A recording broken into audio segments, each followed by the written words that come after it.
I have bad news for Schumer and Pelosi and Nadler and Omar and Schiff. Because New York is sending Donald Trump back with a Republican Congress to work with.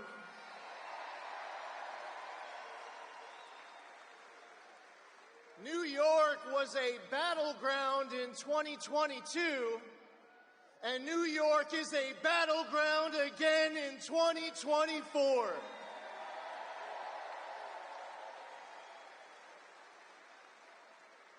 We've lived through one-party Democrat rule, and it was a disaster. They gave us a broken economy, a broken border, a broken world. So our message to Kamala Harris and the far-left Democrats is that we are unburdened by what has been. And we are not going back. We are not going back. Not going back to one-party Democrat rule. Now, this is something that's pretty telling, I think. Donald Trump wants to talk about his record during his 4 years in the White House. Kamala Harris wants us to forget about the last few years. Kamala Harris talks about her day one being January of 2025. No, her day one was 3.5 years ago. And when Kamala Harris says she's going to do this, and Kamala Harris says she's going to do that, the rest of us in America say, why the heck have you not done any of it by now?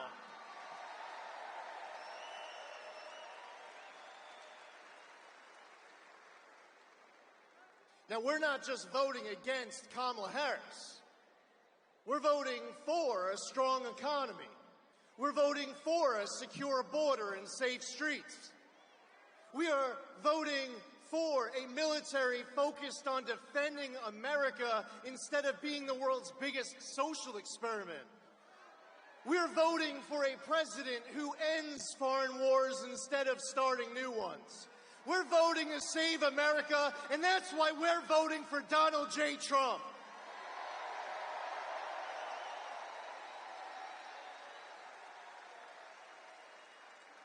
Now, I want to say to my fellow New Yorkers that when we go to vote, it's also important to vote against Prop 1, which is going to be on the ballot.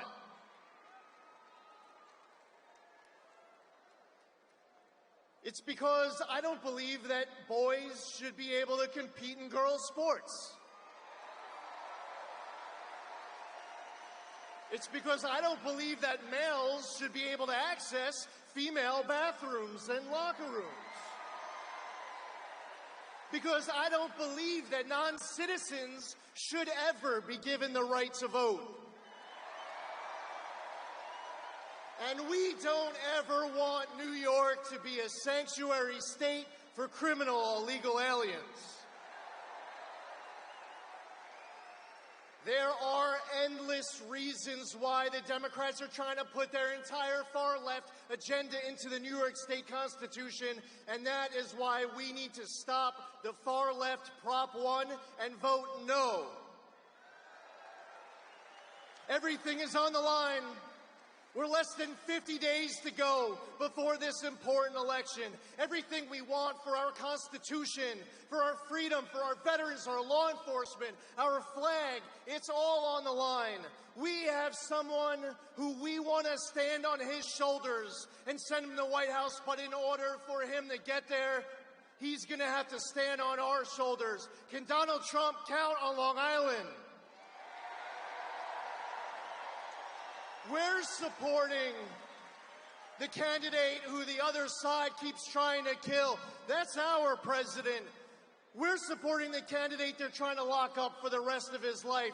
We're supporting the man who's been through so much, who is going to be bankrupt if they keep on with what they are pissing the rest of America off with. We want a secure border. We want safe streets. We want a stronger economy. So what we commit to do between now and November 5th, taking absolutely nothing for granted, is that we are going to expand the Republican majority in the United States Congress.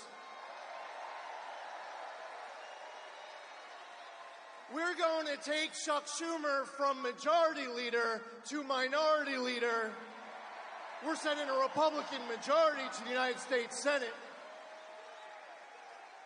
And we are all in behind our man, the person who is up for this job, who didn't have to run again, but he wants to put us on his back. He wants to put America's future and our kids on his back. Everything is on the line. We're not going to come up short. On November 5th, we'll be watching Kamala Harris delivering a concession speech.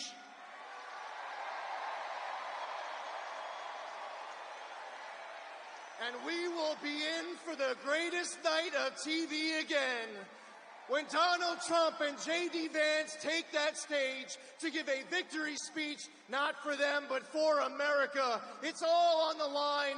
We stand with them. They stand with us. We are going to save this country and send Donald Trump back to the White House.